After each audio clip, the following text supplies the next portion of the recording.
O Royal Plaza Shopping tem muita curtição, lazer para a família e filmes no telão. Completa o seu dia na hora de comprar, porque aqui tem tudo em um só lugar.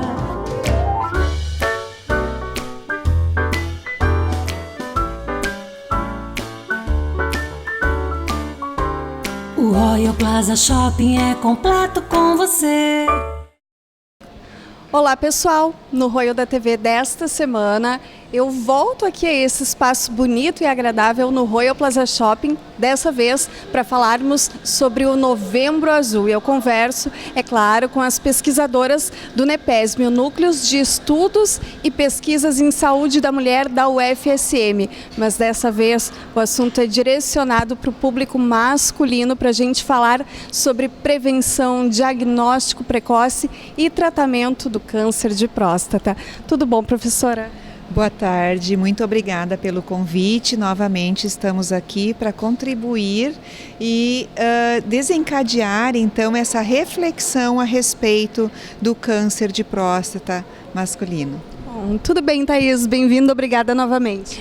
Muito obrigada pelo convite, nós aqui agradecemos. Começando então, a gente fala sobre sintomas. No programa anterior, quando a gente falava das mulheres, de quando procurar o seu ginecologista, um mastologista, para se prevenir de um possível diagnóstico de câncer de mama, eu repito essa pergunta, mas dessa vez para os homens. Quando fazer a busca de um profissional de saúde, de um médico, e que sinais, que sintomas devem ficar ali em observação? Com relação ao diagnóstico precoce, com relação ao rastreamento, ou melhor dizendo, nós temos opiniões divergentes, tá? Por exemplo, o INCA, ele tem uma opinião de que não há benefício em se rastrear a população masculina. O rastreamento aqui se entende como aquela pessoa que não tem nenhum sintoma da doença, apenas aqueles exames de rotina. O INCA, ele não recomenda o rastreamento como forma de detecção.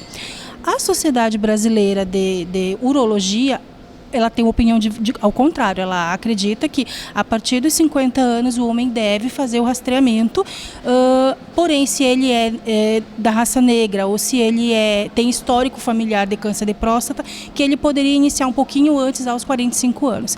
Esse rastreamento envolveria então o toque da próstata, né, o toque retal e complementando com a dosagem do PSA, que é um exame de sangue. Então, esses dois exames em conjuntos, eles fechariam um provável diagnóstico. Mas o diagnóstico efetivo só vai ser obtido através da biópsia, né, que é o exame que vai realmente definir se é tumoral ou não.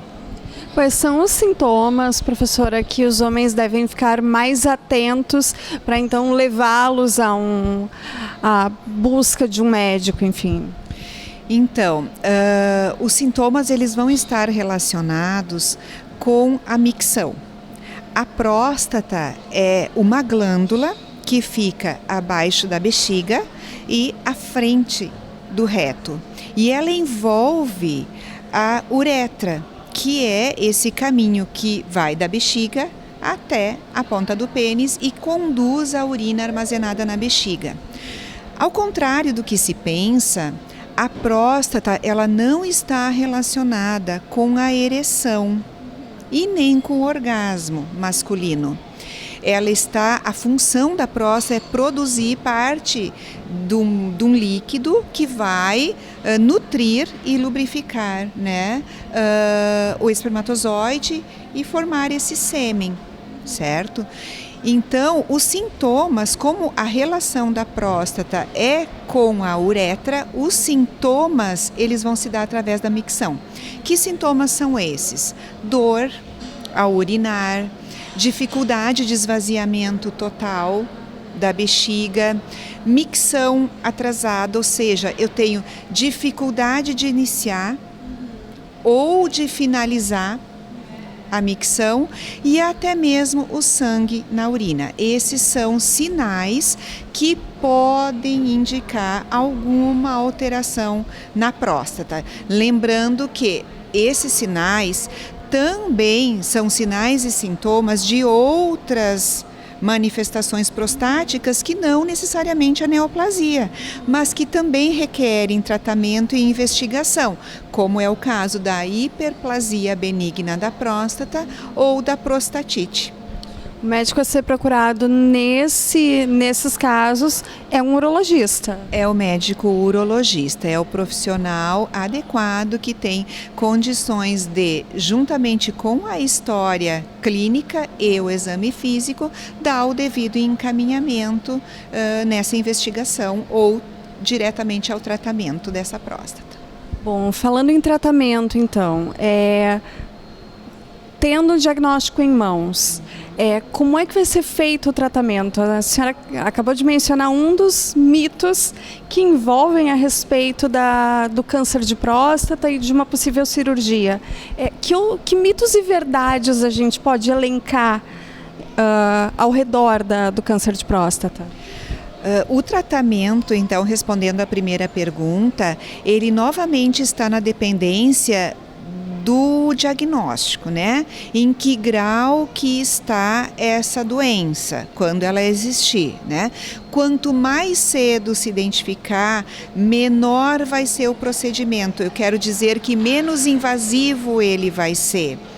Uma das grandes questões que é trazida pela sociedade e um dos grandes medos do homem é a questão da impotência sexual e, num segundo momento, a questão da incontinência urinária. De fato, pode acontecer, né? Existem estimativas controversas, cerca de 30% a 100%, que pode ocorrer em algum grau a lesão de feixes vasculonervosos durante o procedimento cirúrgico da próstata, porque toda a neoplasia, né, todo câncer maligno envolve a ressecção do tumor.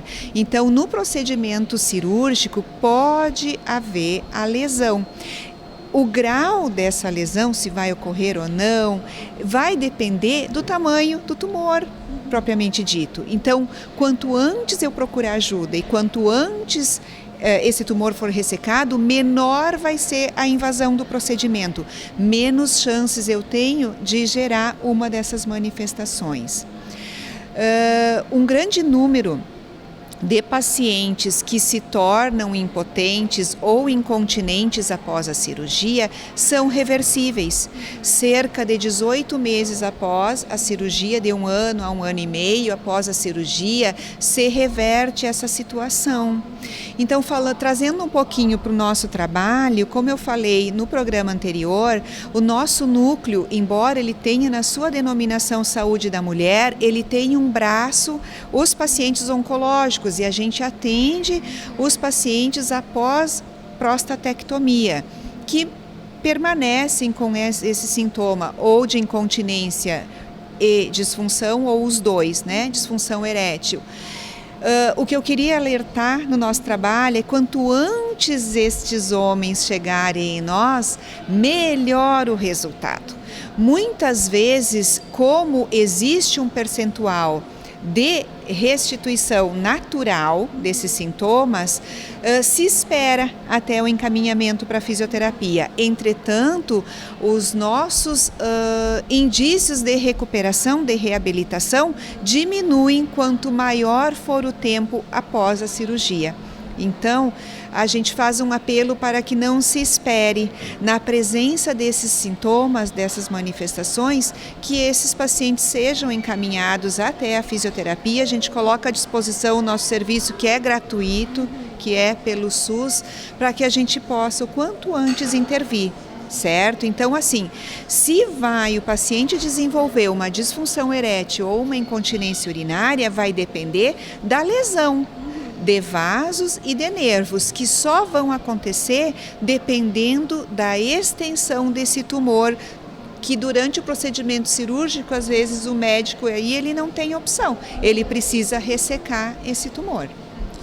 Professora, no programa anterior a gente falava que o Rio Grande do Sul figura no topo do ranking brasileiro a respeito dos casos de câncer de mama. E em relação ao câncer de próstata, ao cuidado da saúde do homem, os homens estão se cuidando aqui no Rio Grande do Sul? Olha, essa estimativa, infelizmente, ela segue ao que a gente comentava em relação ao câncer de mama, né? O câncer de próstata, ele é o segundo tipo de câncer mais incidente, com exceção do câncer de pele não melanoma. E no homem, ele figura então como como uma estimativa ainda alta e de não detecção precoce, né? De um diagnóstico tardio. Também, como no caso das mulheres, prevenção, saúde, qualidade de vida, bons hábitos são fundamentais. Exatamente. E aí a gente gostaria de atentar para os principais fatores de risco em relação ao câncer de próstata. Então a gente traz ali o tabagismo e o alcoolismo como fatores que se sobressaem. Além disso, existem os fatores hereditários, então, para quem já teve o avô, o pai ou o irmão com câncer de próstata na família, é um indicativo, então, de um alerta. Não quer dizer que vai desenvolver, porque os fatores ambientais, eles estão ali se sobressaindo em grande maneira ao fator hereditário, mas sabe-se que se houveram casos na família de câncer de próstata, principalmente antes dos 60 anos de idade, isso sim se torna um alerta e requer então uma vigilância um pouco maior. Também gostaríamos de salientar como fator de risco a exposição do homem aos fatores laborais, então a indústria petroleira, a questão da combustão, né, aos derivados, então, de produtos químicos, tanto de inalação como contato com a pele, ao agrotóxico como fatores de risco para o desenvolvimento do câncer de próstata. Bom, a senhora falava, né, dos fatores ambientais e dos fatores genéticos. Os fatores ambientais, eles podem se somar à genética ou eles podem, né, contribuir, nos proteger de uma hereditariedade, é isso? Exato, exatamente.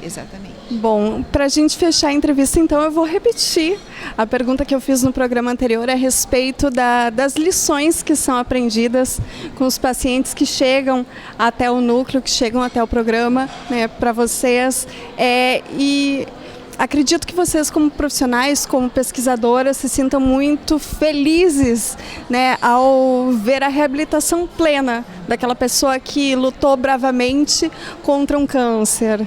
Exatamente. Eu gostaria de agradecer, primeiramente, a todos os pacientes que confiam em nós, a própria UFSM, né, por todas as condições de trabalho que nos oferece, proporcionando inclusive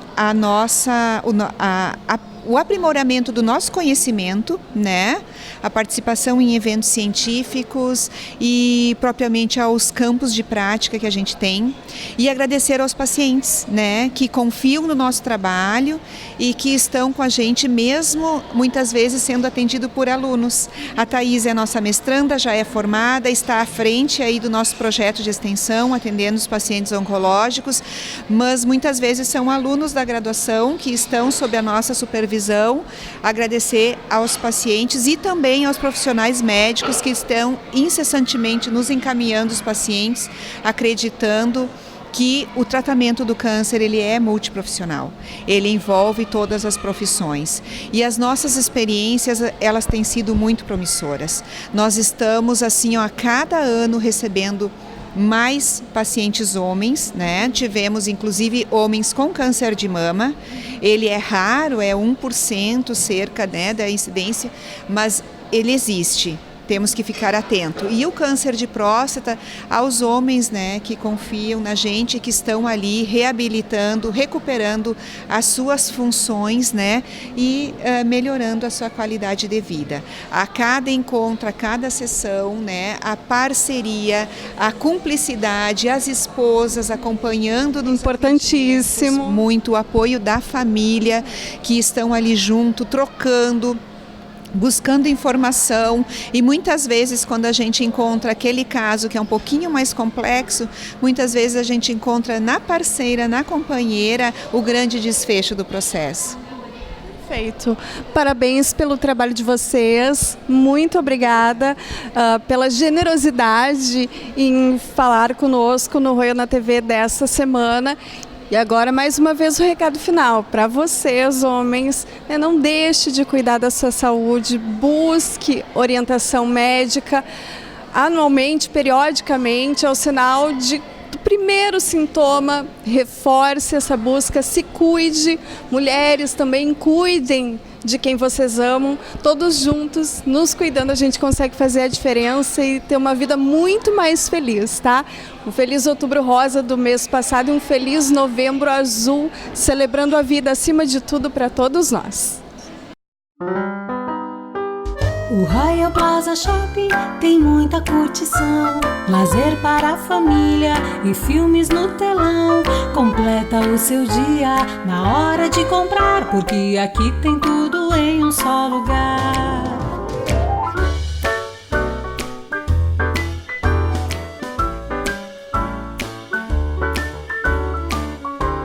O Royal Plaza Shopping é completo com você.